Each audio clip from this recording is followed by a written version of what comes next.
இன்றே டவுன்லோட் செய்து உங்கள் ஃபேவரட் ஷோக்களை என்ஜாய் பண்ணுங்க. உன் மாமா மேல எந்த தப்பும் இல்லைன்னு நிரூபிக்கலனா கோயில் கலச பூஜையும் கும்பாபிஷேகத்தையும் நானே முன்னாடி நின்று எந்த குறையும் இல்லாம சீரும் சிறப்புமா நடத்தி காட்டுவேன்.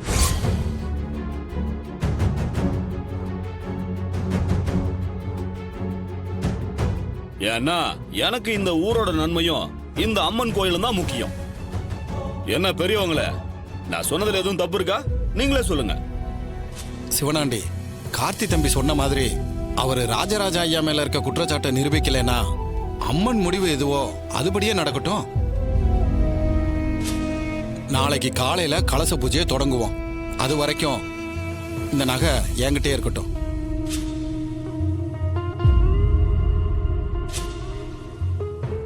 சித்தப்பா வாங்க. மாமோனே,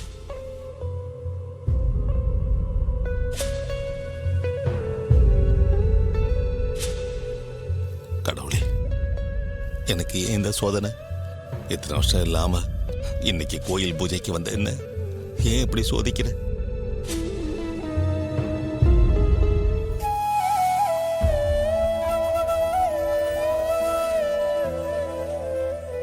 பாத்தீங்களா மாப்பிள்ள, இந்த வயசுல பெத்த பிள்ளைங்களுக்கு முன்னாடி எப்படி ஒரு பேர் வாங்கியிருக்கேன்னு.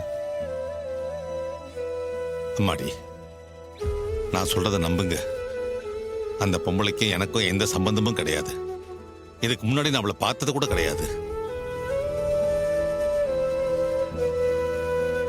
மாமா, உங்களை பத்தி எங்களுக்கு தெரியாதா?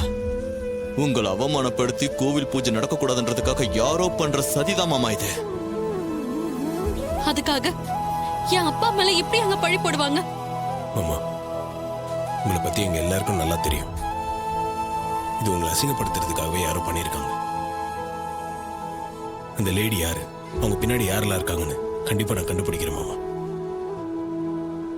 சகல, அந்த பொண்ணு சொன்னிச்சுல ஸ்ரீபுரம், அங்க எனக்கு தெரிஞ்ச ஒரு ஆள் இருக்காம்பா. அங்க போய் விசாரிச்சுன்னு வச்சுக்கேன், அந்த பொம்பளையோட மொத்த ஜாதகம் நம்ம கைக்கு வந்துடும். அதை கொண்டு வந்து நம்ம ஊர் மக்கள்கிட்ட காமிச்சனா அந்த பொம்பளை யார் என்னன்றது தெரிஞ்சிருப்பா.